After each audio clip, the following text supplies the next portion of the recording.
दोस्तों, आज तारीख है 25 अप्रैल 2017 और आप ये सोच रहे होंगे कि मैं आपको आज ही की तारीख क्यों याद दिला रही हूँ। हम जानते हैं कि आपकी याददाश्त कमजोर नहीं है, मगर कुछ ऐसा है जो हम आप तक पहुँचाना चाहते हैं, क्योंकि हमने जिम्मा उठाया है आपकी सेहत का ध्यान रखने का।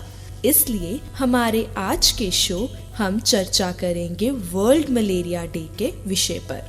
जी हाँ, हर वर्ष वर्ल्ड हेल्थ ऑर्गेनाइजेशन 25 अप्रैल को वर्ल्ड मलेरिया डे अभियान के तहत समाज में जागरूकता की लहर दौड़ाने का प्रयास करता है। कितनी आश्चर्यजनक बात है कि वर्ष 2015-16 में मलेरिया के 212 मिलियन केस दर्ज हुए हैं। संख्या भी बड़ी है और बीमारी भी घातक।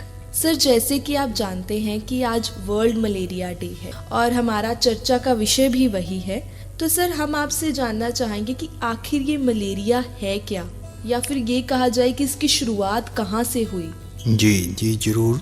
और सबसे पहले तो मैं ये बता दूं, जैसे कि वर्ल्ड मलेरिया डे 2017 के सेलिब्रेशन या एक कॉमेमोरेशन हम कर रहे हैं। सो इसकी एक थीम चुनी गई है, एंड मलेरिया फॉर गुड। जी। सो आज जब हम मलेरिया की बात करते हैं तो अब मलेरिया की एलिमिनेशन या एंड करने की बात पे पहुंच चुके हैं। ये सही है, जैसे आपने कहा कि केस इतने हैं, बट कंपैरेटिवली जो ग्लोबली देखा जाए तो प्रीवियस 5 सालों में से ये केस का ड्रास्टिक फॉल हुआ है। सो हम आज जैसे चर्चा करेंगे मलेरिया की, तो हम इसके सारे एस्पेक्ट से डील करेंगे और हम अपनी तरफ से, जो सरकार की तरफ से और पब्लिक की क्या पार्टिसिपेशन होनी चाहिए, ये सारे विषयों पे हम विस्तार से जानकारी शेयर करेंगे अपने लिसनर से। तो जैसे आपने पूछा कि मलेरिया क्या है, क्या ये बीमारी क्या चीज़ है। हालांकि हमें कुछ सबको जानकारी है, कुछ कईयों को जैसे बचपन में मलेरिया हुआ होता है, बट अपने लिसनर्स के विस्तार के जानकारी के लिए मैं इतना बता दूं कि मलेरिया जो potentially life threatening parasitic disease है। सो ये एक पैरासाइट द्वारा कॉज होती है, जिसके जो मेन वैरायटीज़ हैं वो प्लाज्मोडियम वाइवेक्स और प्लाज्मोडियम फॉल्सीपेरम है, और इनमें से सबसे ज़्यादा घातक जो है प्लाज्मोडियम फॉल्सीपेरम है। और इसके अलावा हमें ये थोड़ा मलेरिया के संदर्भ में इमीडिएटली ये हमारे माइंड में आता है कि ये मच्छर के काटने से होता है। इसका ये मतलब है कि ये जो प्लाज्मोडियम जो है कॉजेटिव ऑर्गेनिज्म है, ये एक मच्छर द्वारा कैरी किया जाता है, जिसको हम वाहन या वेक्टर कहते हैं। उसका नाम है एनोफिलिस मॉस्किटो। सो ये फीमेल एनोफिलिस मॉस्किटो की बाइट द्वारा ये ट्रांसमिट होता है। और इसके जैसे कि ये आज की नहीं, ये सदियों पुरानी बीमारी है। इसका बहुत लंबा चौड़ा इतिहास है। सबसे जो ब्रीफ में मैं इतना बता सकता हूँ कि जैसे ये नाम जो है मलेरिया का, ये रोमन और ग्रीक्स के द्वारा बहुत साल पहले जब केसेस आए थे इनके शुरुआत में, सेंचुरीज अगो, तो ये स्वैम्पी एरियाज़ में, मार्शी स्वैम्पी एरियाज़ में पानी जहाँ इकट्ठा था उसके आसपास के इलाकों में आए थे। तब इन लोगों ने ये सोच लिया कि ये जो स्टैग्नेशन हो गई है, इसके कारण हवा की जो कुछ स्मेल आ रही है, इसके कारण केसेस आ गए। उन्होंने तो ये मलेरिया, माल मीन्स बैड और एयर का एरिया जैसे, तो ये नाम उन्होंने उस टाइम पे दे दिया। हालांकि इससे कोई लिंक नहीं है। आज हमें इसका एक वेक्टर पता है, कॉजेटिव ऑर्गेनिज्म भी पता है, पर ये नाम तब से चला आ रहा है। सो ये एक हिस्टोरिकल पर्सपेक्टिव है। जी, तो दोस्तों, जैसे कि आपने सुना, डॉक्टर इंद्रपाल ने हमें एक मलेरिया का वो पहलू बताया है जिससे हम ज़्यादातर लोग अनजान रहते हैं, कि किस तरह मलेरिया रोमन और ग्रीक के ज़माने में पानी इकट्ठा होने की वजह से पैदा हुआ। डॉक्टर, आपने एनोफिलिस मॉस्किटो की बात की है, फीमेल एनोफिलिस मॉस्किटो। ये मच्छर कहाँ पाया जाता है? जी, ये आपने एक बहुत महत्वपूर्ण क्वेश्चन पूछा है।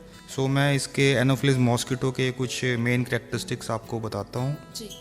सो ये जो फीमेल एनोफिलिस मॉस्किटो है, ये इसका व्हीकल है, और ये हमें जो रेन के बाद जो जहाँ खड्डे वगैरह जो पानी भर जाता है, या कुछ ऐसे एरियाज़ में जहाँ स्टैग्नेशन हो जाती है, जहाँ फ्रेश वाटर एक्यूमुलेशन भी हो जाती है, ये वहाँ पे पनपता है। सो इसकी स्टेजेस के, जैसे normally other vector borne disease में वेक्टर्स के स्टेजेस है, एग, लार्वा, प्यूपा, अडल्ट। सो इस तरह की इसकी स्टेजेस है।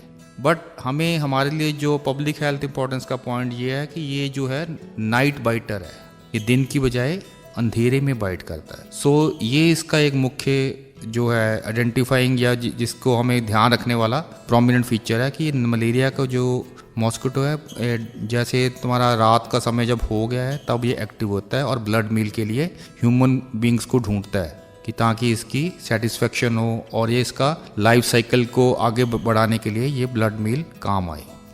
तो दोस्तों, जैसे कि आपने सुना, डॉक्टर इंद्रपाल ने अभी बताया है कि मलेरिया का शिकार हम तब होते हैं जब ये फीमेल एनोफिलस नाम का मच्छर हमें रात को काट के जाता है। डॉक्टर, ये तो बात हुई थी कि मलेरिया की शुरुआत कहाँ से हुई और कौन सा मच्छर इसका सबसे बड़ा कारण है। क्या मलेरिया में भी सर आगे कई तरह की कैटेगरीज या टाइप्स होती हैं?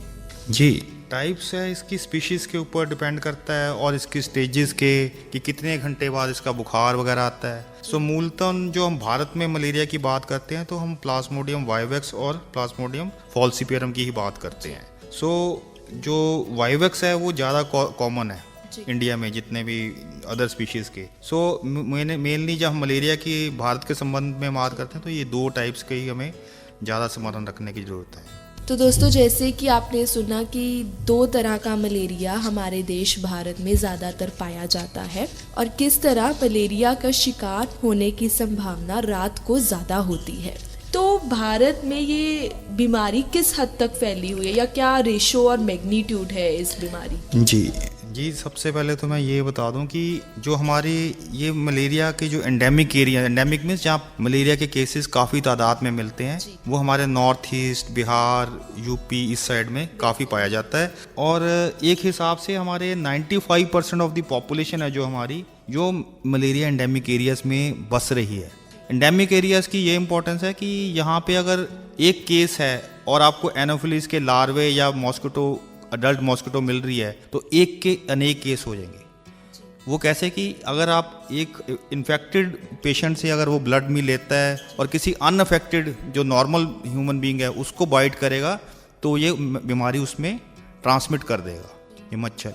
सो इससे हमारे ये अंदाज़ा लगा लो कि ये रिस्क पे ही है इतने सारे पॉपुलेशन। सो हमारी कंट्रोल स्ट्रेटजीज़ को जो भी डील कर रहे हैं जो लोग, उनको इस चीज़ का ध्यान रखना पड़ेगा। इसके अलावा 80% जो मलेरिया के केसेस रिपोर्टेड हैं, जो इतनी तादाद में जो मलेरिया जो निकलता है 80% ऑफ द केसेस, वो सिर्फ 20% ऑफ पॉपुलेशन उसमें से आ रहे हैं। इसका ये मतलब है कि थोड़ी सी पॉपुलेशन में इतने ज़्यादा केसेस आ रहे हैं। वो थोड़ी सी पॉपुलेशन कौन सी है? वो हिली एरियाज़ में है, ट्राइबल्स में है, जो दूर दराज के इलाकों में काफ़ी जो बिल्कुल पिछड़े हुए इलाकों में से पाए जा रहे हैं। सो ये भी एक सिचुएशन काफ़ी ख़तरनाक है कि थोड़ी सी ही पॉपुलेशन के 80% केसेस हैं। सो बाकी पॉपुलेशन उसके आसपास या उसके इर्द गिर्द है पर वो रिस्क पे हो जाती है फिर। सो एक ये हमारा डाटा है।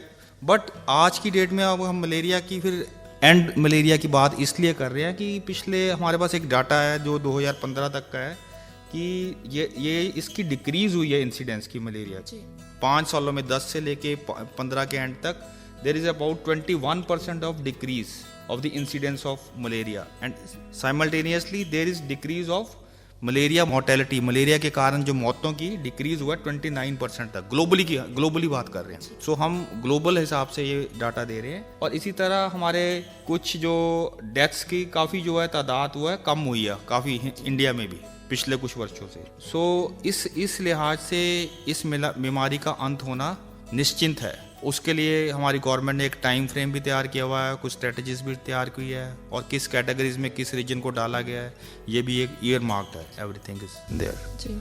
तो एक आशा की उम्मीद है कि इस बीमारी का अंत निश्चित है, क्योंकि मलेरिया से हुई गई मौतों में भी पिछले कुछ सालों में काफ़ी गिरावट आई है।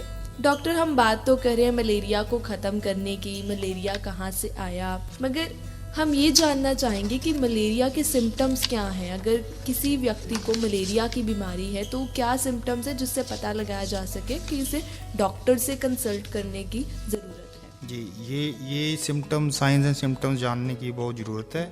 सो इसमें हमें ये जान लेना चाहिए, जैसे कि आम सभी को पता है इसमें तेज़ बुखार आता है मलेरिया का और बुखार का एक पैटर्न होता है। सो इसमें हम देखते हैं कि मलेरिया में फीवर होता है, हेडेक होता है, वॉमिटिंग होता है और स्वेटिंग की स्टेजेस होती है। और स्वेटिंग और फीवर की स्टेजेस का कितने घंटे बाद ये साइकिल रिपीट होता है, ये डिफरेंट स्पीशीज़ पे वेरी करता है। इसी तरह इसके सिम्टम्स में हम देखते हैं कि इसके सिम्टम्स के साथ कुछ कॉम्प्लिकेशंस के भी सिम्टम्स अलग से हैं, वो भी जानने की ज़रूरत है कि जैसे कि अगर हाई फीवर के साथ कुछ अलग तरह के ब्रीदिंग डिफ़िकल्टीज भी आ सकती है, एनीमिया भी आ सकता है, क्योंकि इसका जो पैरासाइट है वो ह्यूमन बींग्स की बॉडी में एरिथ्रोसाइट या रेड ब्लड सेल्स को डिस्ट्रॉय करता है। सो ये सारे सिम्टम उससे लिंक्ड है। इससे अलावा कई बार कुछ स्पीशीज़ में डार्क यूरिन भी आएगा। अगर प्लाज्मोडियम फॉल्सिपेरम से इन्फेक्शन है तो डार्क यूरिन की, ब्लैक यूरिन की भी पॉसिबिलिटी है। सो ये सारे कॉम्प्लिकेशन और सिम्टम्स हमें स्मरण रखने चाहिए। और इसके लिए अगर इस मौसम में, बारिश के मौसम में, अगर जब जैसे कि जून जुलाई में जब भी किसी को बुखार होता है, वो नियरेस्ट पॉसिबल डिस्पेंसरी पे जाके अपने ब्लड की स्लाइड जरूर बनाएं। तो ब्लड स्लाइड से, सिंपल ब्लड स्लाइड से ये डायग्नोस हो जाता है। तो इसमें इतना मारो मारी नहीं होनी चाहिए कि भाई हम कैसे डायग्नोस करेंगे। सिंपल माइक्रोस्कोपी सभी हेल्थ वर्कर्स को, एएनएम्स को इसके लिए जैसे कि चंडीगढ़ में ट्रेन किया गया है। तो लोगों को चाहिए कि बारिश के सीज़न में तेज़ बुखार आता है तो कम से कम सबसे पहले जाके एक अपनी ब्लड की स्लाइड बनवाएं नियरेस्ट पॉसिबल डिस्पेंसरी। जी हाँ दोस्तों, ये बात गौर करने वाली है क्योंकि मौसम में भी बदलाव आ रहा है और मच्छरों की संख्या भी बढ़ रही है। इसलिए अगर आपको हाई फीवर या डार्क यूरिन जैसे ऐसे कोई भी लक्षण दिखाई देते हैं तो उससे सावधानी बरतने के लिए तुरंत अपनी ब्लड स्लाइड बनवाएं, जैसे कि डॉक्टर इंद्रपाल ने अभी बताया। डॉक्टर, हमने बात की है सिम्टम्स की, आपने कुछ समय पहले कंट्रोल स्ट्रेटेजीज की बात की थी, तो हम जानना चाहेंगे कि मलेरिया की कंट्रोल स्ट्रेटेजीज क्या हैं, कैसे इस बीमारी से निजात पाई जा सकती है। जी, आज की डेट में कंट्रोल स्ट्रेटेजीज की इम्पोर्टेंस इसलिए है कि हम मलेरिया के एंडिंग की बात करते हैं। जी। सो इसमें जो सबसे अहम है वो अर्ली केस डिटेक्शन और प्रॉम्प्ट ट्रीटमेंट की है। सो इसमें जैसा कि है, इसमें कुछ ड्रग डिस्ट्रीब्यूशन सेंटर्स भी बने हुए हैं, फीवर ट्रीटमेंट डिपोट्स भी बने हुए हैं जिसको FDDs कहते हैं, और ये हमारी मेन स्ट्रेटजी है। और इसमें क्लोरोक्विन जो है वो मेन एंटी मलेरिया ड्रग है, वो अनकॉम्प्लिकेटेड मलेरिया के लिए। इसी तरह वेक्टर कंट्रोल, ये तो हम मलेरिया के लिए डिटेक्शन की बात कर रहे हैं, इसी तरह वेक्टर कंट्रोल की कुछ स्ट्रेटजीज है। उसमें मुख्यतः केमिकल कंट्रोल की हम बात करते हैं। जैसे हम वेक्टर कंट्रोल की बात करते हैं तो उसमें कुछ मेन कंपोनेंट्स हैं, जैसे केमिकल कंट्रोल। केमिकल कंट्रोल में जैसे होता है कि हम जो स्प्रे के लिए केमिकल्स यूज़ करते हैं, ये प्रोग्राम के रिकमेंडेड है national vector borne disease control program के अंडर। सो लार्विसाइड्स होते हैं जो लार्वे को, जो एनोफिलीज के लार्वे को किल करते हैं, ऐसे केमिकल्स हैं। इसी तरह कुछ फॉगिंग के लिए केमिकल्स हैं। सो ये हमारे केमिकल कंट्रोल की बात होगी। इसी तरह बायोलॉजिकल कंट्रोल की हम बात करते हैं तो उसमें एक लार्वीवोरस फिश होती है। लार्वीवोरस फिश का मतलब है ऐसी फिश जो ये वेक्टर्स के लार्वे को खाएगी। उसमें जैसे गंबूजिया आ गई। तो मुख्यतः ये दोनों, ये बायोलॉजिकल और केमिकल कंट्रोल है। इसके अलावा पर्सनल प्रोफिलैक्टिक मेजर्स भी होते हैं, जैसे कि हम अपना बचाव खुद कैसे कर सके, बचाव के क्या तरीके हैं। उसमें मॉस्किटो रिपेलेंट्स को यूज़ किया जा सकता है। इसी तरह हाउसेस को screening of the houses with mesh, wire mesh, तो इससे थोड़ा बचाव हो जाएगा। जो जाली सी लगाते हैं हम सारे कि मच्छर को कुछ तो रोकें। और कई जगह पे जहाँ पे एंडेमिक है मलेरिया, जहाँ पे काफ़ी तादाद में केसेस हर साल आते हैं, वहाँ पे बेड नेट्स यूज़ किए जाते हैं जो कि इंसेक्टिसाइड द्वारा ट्रीटेड होते हैं, इंसेक्टिसाइड ट्रीटेड नेट्स। तो वो कैटेगरीज में कुछ स्टेट्स आती हैं, वहाँ पे गवर्नमेंट सप्लाई करती है। इसके अलावा हम ऐसे कपड़े डालें जिससे हमारे बॉडी का मैक्सिमम सरफेस एरिया कवर्ड रह सके। सो ये कुछ तरीके हैं। इसके अलावा हम कंट्रोल स्ट्रेटजी में कम्युनिटी पार्टिसिपेशन की भी बात करते हैं, जिसमें हम कम्युनिटी को सेंसिटाइज करते हैं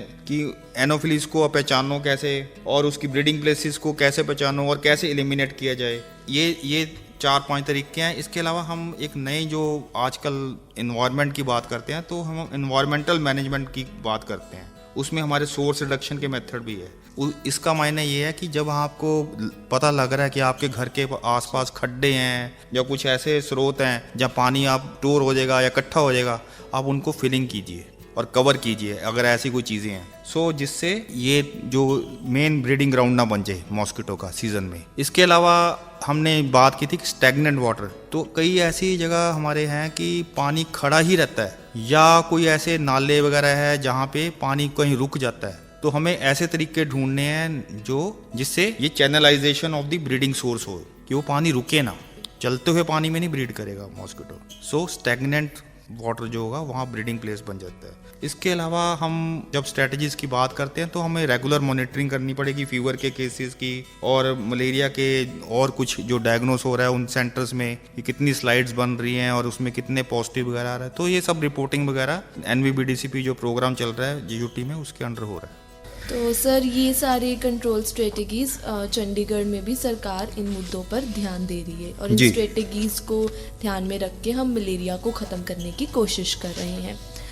तो दोस्तों, डॉक्टर इंद्रपाल ने बहुत सारी कंट्रोल स्ट्रेटेजीज बताई। मॉस्किटो रिपेलेंट्स लगाएं, पानी को इकट्ठा ना होने दें और अपने सिम्टम्स को सही समय पर परखें, और अगर कोई भी डाउट हो तो अपनी ब्लड स्लाइड ज़रूर बनवाएं। डॉक्टर, पोलियो एलिमिनेशन की जहाँ बात आती है तो हमारे सरकार ने उसमें बहुत अहम कदम उठाए हैं और आज हमारा देश पोलियो फ्री नेशन हो चुका है। और उसी तरह जब हम मलेरिया एलिमिनेशन की बात करते हैं तो सरकार ऐसे कौन से ठोस कदम उठा रही है इस बीमारी को हमारे देश से बाहर निकालने के लिए? जी, ये आपने बहुत महत्वपूर्ण क्वेश्चन पूछा, क्योंकि हमारा ये स्लोगन भी है एंड मलेरिया फॉर गुड। सो इसकी जो बैकग्राउंड है वो पिछले साल से ही बन चुकी है कि हमने कैसे एलिमिनेट करना है इंडिया से। सो इसके लिए गवर्नमेंट ने क्लासिफिकेशन की है सारी स्टेट्स और यूनियन टेरिटरीज की। उसमें एक पैरामीटर रखा गया है, एनुअल पैरासाइटिक इंसिडेंस, कितनी पैरासाइट की कितनी इंसिडेंस है एक साल में एक एरिया में, एक जो सरल भाषा में अगर बोलें उसके आधार पे ये कैटेगरीज बनी है, कैटेगरी 0, 1, 2, 3। सो कैटेगरी 1 जैसे है उसमें स्टेट और यूटीज अप्रॉक्सीमेटली 15 ऐसी हैं जिसमें API लेस देन 1 है, लेस देन 1 केस पर 1000 पॉपुलेशन एट रिस्क। ये थोड़ी टेक्निकल हो जाता है but still we have to tell everybody. तो कैटेगरी 2 है जो प्री एलिमिनेशन फेज की स्टेट्स हैं। इसी तरह कैटेगरी 3 है जो जहाँ पे इंटेंसिफाइड कंट्रोल फेज की ज़रूरत है। सो ये कुछ अलग कैटेगराइजेशन की है जिससे कि हम अच्छी तरह मॉनिटरिंग कर सके कि कौन सी स्टेट किस लेवल तक अपना काम करे कि वहाँ से मलेरिया धीरे धीरे ख़त्म हो। सो इसके अलावा हमें ये सारा जो टारगेट है, अगर नेशन वाइज देखें, किसी स्टेट के लिए कुछ टारगेट रखा गया है कि दूसरी स्टेट के लिए अलग है, वो depending on the situation there. But overall India के लिए टारगेट है कि 2030 तक हमारा मलेरिया फ्री स्टेटस नेशन माना जाना चाहिए। ये इसके लिए हम काम कर रहे हैं और इसमें हमें ये भी ध्यान रखना कि कोई ऐसे लोकल ट्रांसमिशन कहीं भी नहीं होनी चाहिए। एलिमिनेशन के बाद दोबारा ट्रांसमिशन नहीं होनी चाहिए कि जिससे कोई भी मलेरिया केस आ सके। जिनमें एलिमिनेट भी हो जाता है उसके बाद दोबारा ट्रांसमिशन ना स्टार्ट हो। इस चीज़ का जब फील्ड में रिजल्ट्स आना शुरू हो जाएगा तब हम जाके कहेंगे कि malaria free status has been attained by India. तो इसका 2030 ओवरऑल इंडिया का टारगेट है। बट जैसे कि मैंने बोला कि category wise different targets for different states है। जी, तो हमें पूरी उम्मीद है कि 2030 तक हमारा देश मलेरिया फ्री स्टेटस नेशन कहलाया जाएगा। जी। तो डॉक्टर, हम आपसे जानना चाहेंगे कि मलेरिया का ट्रीटमेंट क्या है? जी, मलेरिया का ट्रीटमेंट का एक ड्रग रेजिमेन बना हुआ है। जैसे कि यहाँ पे मैंने बताया कि प्लाज्मोडियम वाइवेक्स और कुछ एरियाज में कभी कभी प्लाज्मोडियम फॉल्सीपेरम के केसेस आते हैं, तो इनका अलग अलग शेड्यूल है। सो हम उसके जो आउटलाइंस वगैरह डिस्कस कर लेंगे। बट मैं थोड़ा सा ये भी हाईलाइट करना चाहती हूँ कि मलेरिया में कुछ हाई रिस्क ग्रुप्स भी हैं कि जिनको काफ़ी ससेप्टेबल हैं फॉर द इन्फेक्शन, जैसे कि इन्फेंट्स हो गया, या child less than 5, pregnant females होगी, या ऐसे पेशेंट जो जिनकी इम्यूनिटी कंप्रोमाइज्ड है, और या माइग्रेंट पॉपुलेशन है जो मोबाइल पॉपुलेशन जैसे एक जगह से दूसरी जगह से चलती फिरती रहती है और एक्सपोज्ड होती है डिफरेंट एंडेमिक एरियाज को। सो इसीलिए हम जब ट्रीटमेंट की बात कर रहे हैं तो हम इन कैटेगरीज का ध्यान रखते हैं कि ये लोग जैसे कि माइग्रेंट्स हैं वो अपना ट्रीटमेंट जिस जगह पे जा रहे हैं वो कंप्लीट जरूर करें। सो ये हेल्थ वर्कर्स की जिम्मेवारी है कि उसको पूरा ट्रीटमेंट दे। इसी तरह जब प्रेग्नेंट फीमेल्स की बात करते हैं तो हम देखते हैं कि कुछ दवाइयाँ मलेरिया की जो है कॉन्ट्राइंडिकेटेड है, जैसे प्राइमाक्विन है वो कॉन्ट्राइंडिकेटेड है या नहीं देनी चाहिए इन्फेंट्स को, प्रेग्नेंट वीमेन को, या कुछ ऐसी जो डेफिशिएंसीज होती हैं G6PD।